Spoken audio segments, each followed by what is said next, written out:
Today, I'm starting a new series for the next 5 or 6 weeks, I can't even remember, called Epic Fails. When the greats of the Bible shoot for greatness and fail. So, now, Epic Fail is in the parlance of the internets, and YouTube is a really good place to go. If you just enter Epic Fail, you'll see lots of people who shoot for greatness. Whoa. Speaking of Epic Fail. You'll find lots of people who shoot for greatness and fall short. So, you don't need to worry about the audio for the video. Is that what you're working on? No, we're okay, cool. So anyway, I have an example of an epic fail that you can watch. This is there's a phenomenon known as parkour, where people, yeah, right. So where people try and do, it's getting from one place to another in the most ridiculous and dangerous way possible. This is kind of what parkour is, and so this is one fellow's attempt at that. Yeah, go ahead, Sean.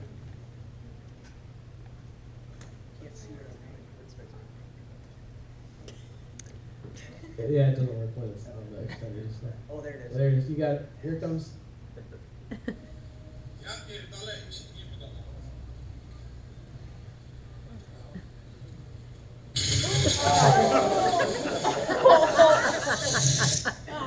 Let's watch it again in slow-mo, shall we? And he takes the leap. Let's hope the leap of faith that Northern Light is taking did not end that way. So that's the idea of epic fails, is that you shoot for greatness, and that makes the fall from greatness all the more spectacular. And that's what we're talking about in the next few weeks. We're going to talk about Abraham and Moses and David and all these big important characters from the Bible. You're like, oh, their faith was so awesome. They slayed giants, they split oceans, and they also did ridiculous things. Today, in the story that we heard from Abraham, so Abraham passes his wife off as his sister so that she is taken into a harem. That's what he did. Hey, wives, how would you feel about that? Right? No, not a good idea. So we're going to talk a little bit more about these epic fails. I don't know if you remember, or maybe you don't remember, or maybe you just, it's in cultural memory now, is the guy who taught painting lessons on PBS with big hair, Bob Ross. Yes. He would paint his happy trees, right? And sometimes he would screw up, or he'd screw up on purpose. Actually, usually he'd be like, oh, I just made a mistake. That's okay. Because here, there's no such thing as mistakes, only happy accidents. And then he would take his paintbrush and he'd doodle around over the happy accident and turn it into, oh, I guess we have a waterfall in our painting now. Isn't that beautiful? And all of these epic fail stories, really hard to find an happy accident in there anywhere, because it's just so tragic. It's such a failure of faith and of faithfulness that you just kind of wonder what was going through these guys' heads. So that's where we're at with Abraham. Now, I'm going to give you a little backstory about Abraham, like the how we got here in his story, because it's really hard to put this story in perspective if you don't know how we got there. So I'm going to try and tell you almost all of the story of Abraham in the next 5 minutes. Shouldn't be a problem, right? So Abraham is kind of a big deal in the book of Genesis, in the faith in general, not just Christianity, but in Judaism and Islam. Abraham is the guy, right? They're like lumped together, the Abrahamic faiths. So here's why he's such a big deal. He was hanging out at home, kind of in the further east area of the Middle East, and God speaks to him and says, well, here, let me grab my Bible. And I'll just read it, because it's worth reading. So he's not a Jewish person, he's not a Hebrew, he's not a believer in God as we understand God or anything like that. And then God speaks to him. The Lord said to Abraham, Abram was his name at the time. Abram, leave your country, your people, and your father's household, and go to the land I will show you.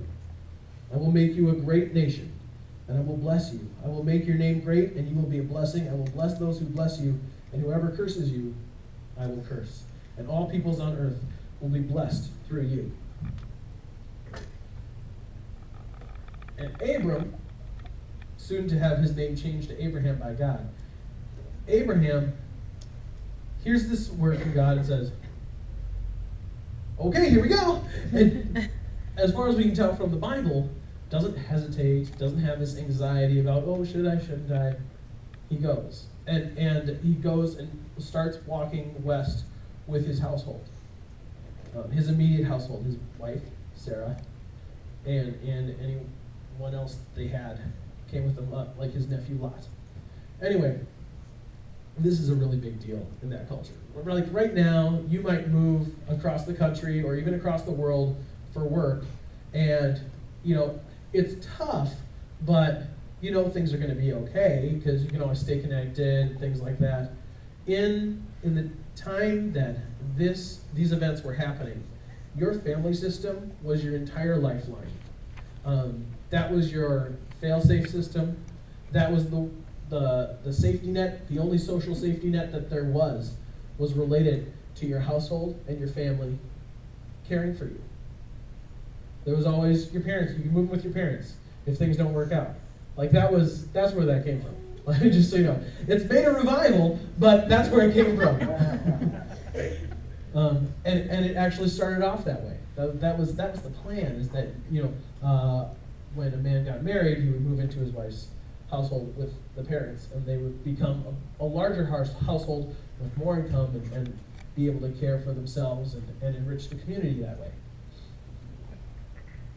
And Abraham left all of that and just started walking, going to a land he didn't know where it was. God said, I'll show you. Don't worry. I'll show you. And another part of that promise was, I'll make you a great nation. Well, in order to have a nation, you need to have people. And Abraham was already pretty old at this point, and so he and Sarah are looking around one night saying, hey, we're going to have a nation, we're going to need some people to live in this nation. And like the whole making of babies thing is not really where we're at in this life stage. So what should we do about this? It wasn't working out. And so Abraham had a great idea. He said, let's give God a hand. God could use some help at this particular juncture. And so he had a child with a slave named Hagar, not related to the khakis. So anyway, that's what happened. That's what happened. Abraham wants to give God a hand. I need to have children so that I have a nation. So he takes that step.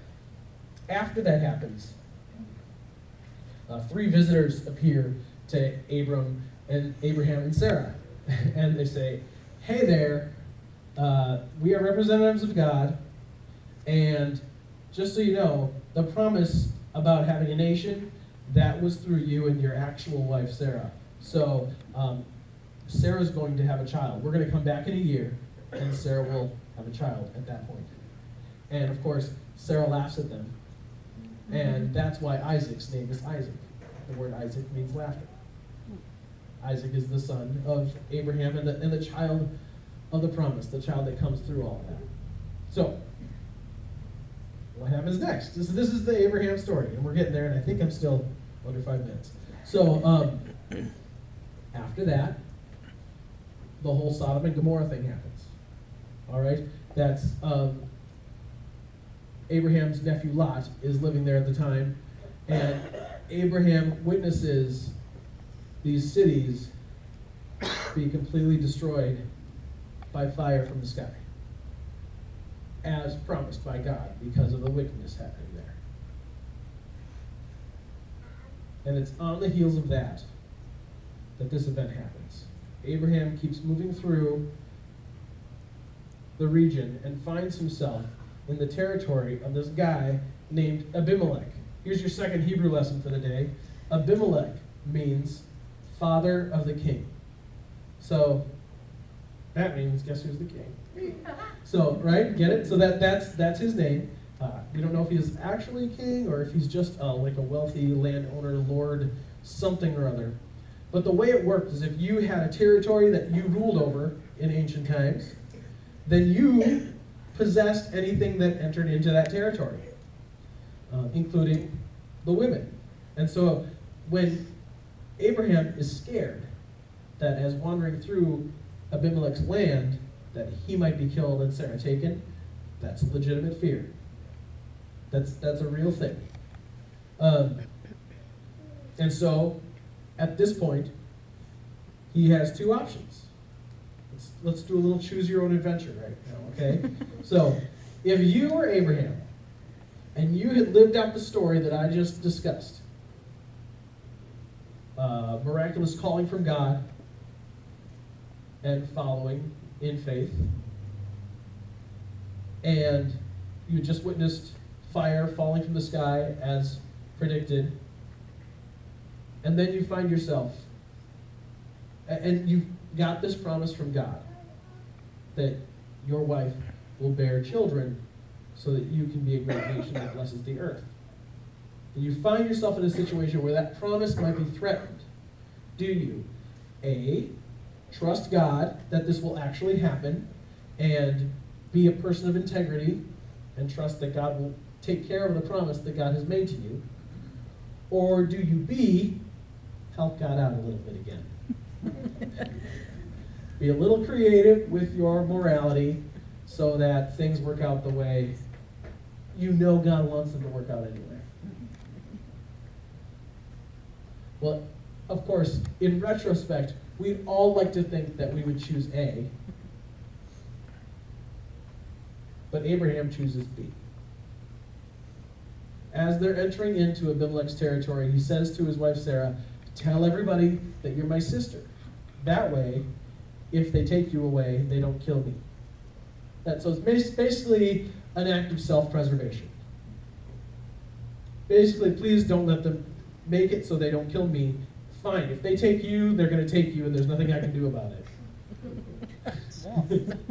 Yeah, really standing up for his lady there. So anyway, it's kind of like a Popeye and Bluto thing, right? And so Abimelech is Bluto, and he comes and whisks olive oil away, and then Popeye has to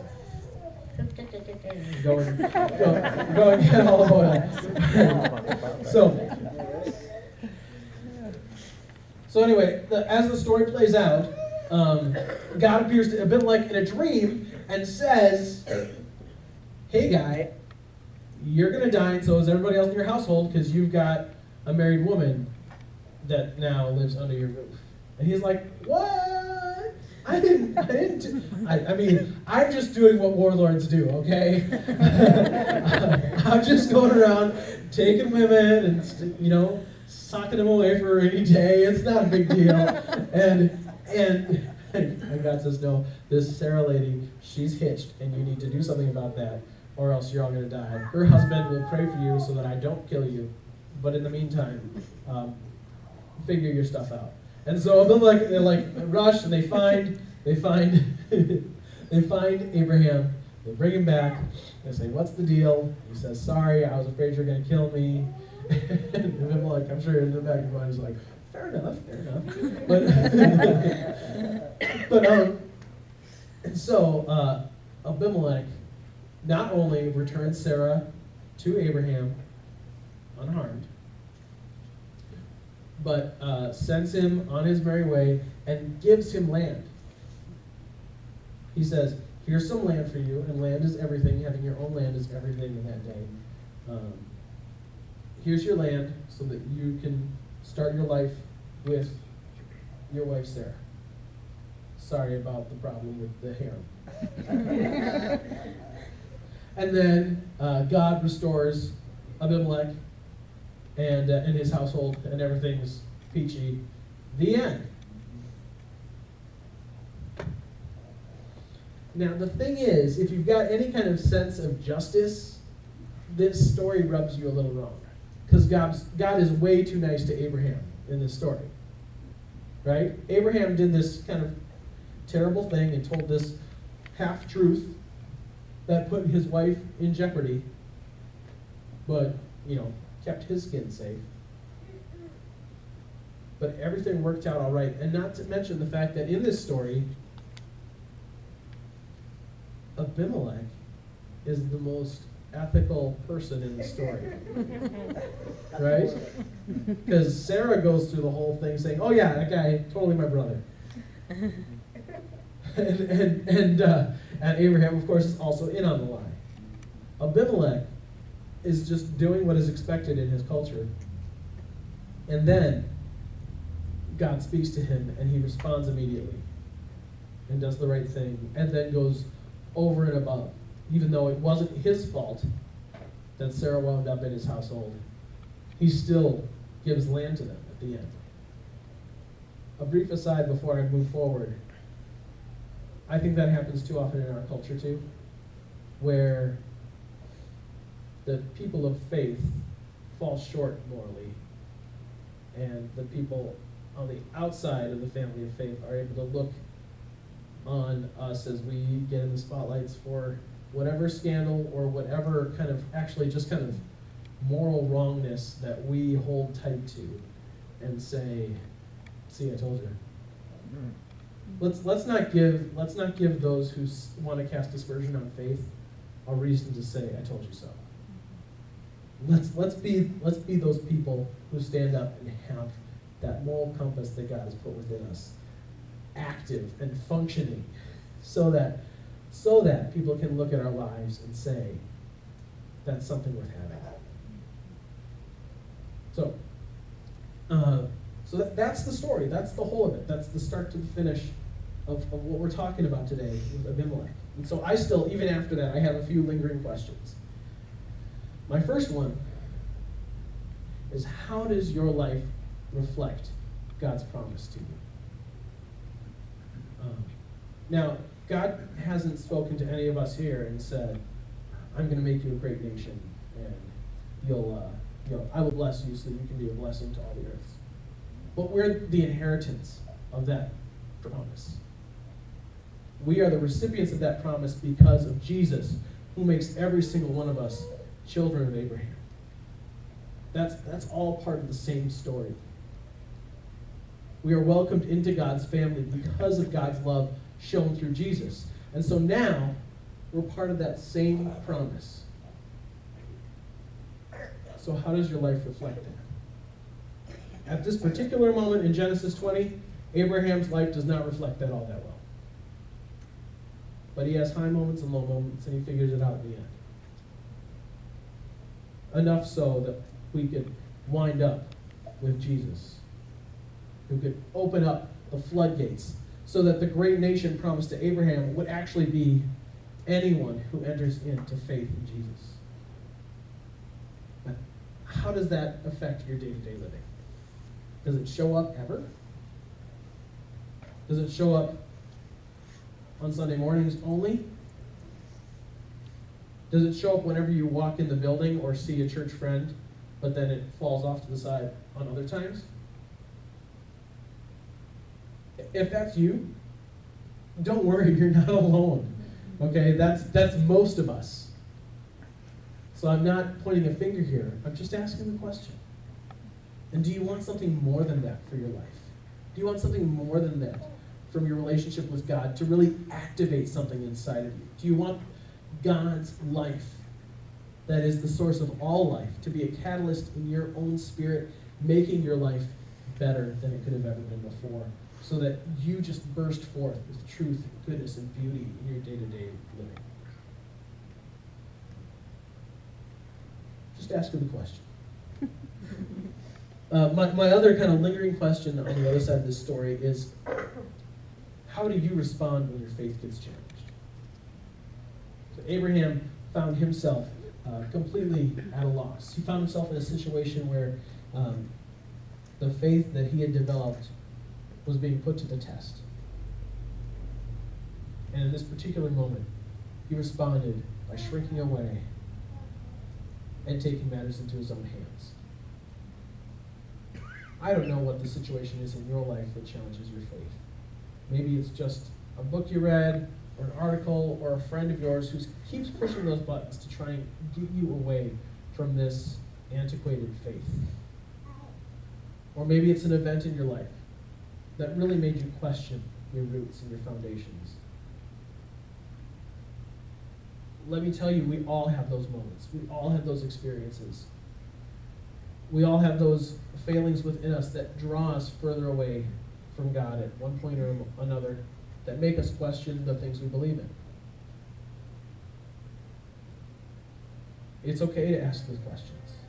It's okay to feel scared. It's okay to feel separate from God. Then you run to Him. And so, the chapter after this story of Abimelech and Sarah, their son is born, Isaac comes into the world, and shortly after, God says, I want you to sacrifice him.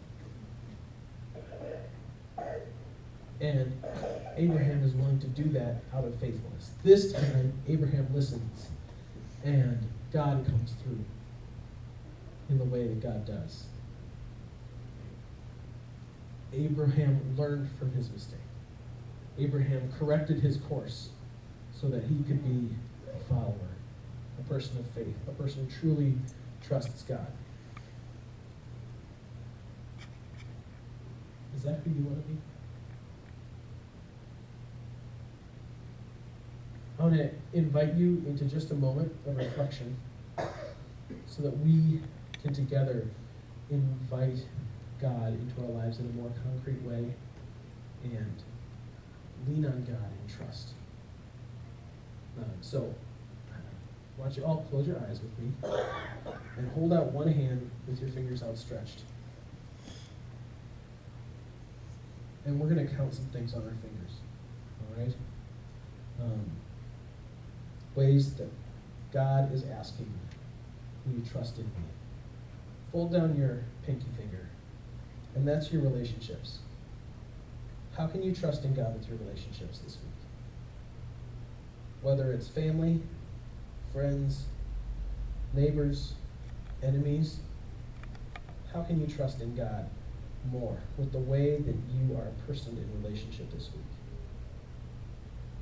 Hold down your next finger. That's your job. Now maybe you go to work to earn a living. Maybe you stay at home with the kids. Maybe your job is to go to school. Maybe your job is looking for a job. How can you use that time during your week to show trust in God? God is saying, do you trust in me? How will you answer with your life? With a yes this week in the way that you do your job, whatever it is. Hold down your next finger. This is your possessions, your things. How do you use the stuff that you have to trust in God? Whether it's your lawnmower or your TV set, whether it's your computer or your kitchen or your dining room table, how can you use those things? God has blessed you with those possessions. How are you using them to be a blessing? How are you using them to show the world that you are a person who trusts in God? Fold down your next finger and think about how you can use your time to trust in God. Think about what you do with your time now. Work, taking care of things at home, social connection, endless hours, playing video games or whatever it is that takes your time. How can you use that time to show that you are a person who trusts in God? And then finally, fold down your thumb. How can you use your finances to trust in God? It's hard to take a leap like that. But it's something that God asks of all of us who have had our lives changed by Christ. God, we come to you today holding all of these things in our clenched fist. All of these ways that we want to trust in you more. God, we pray that you would help us to hold tight to these ways of trusting in you throughout our week.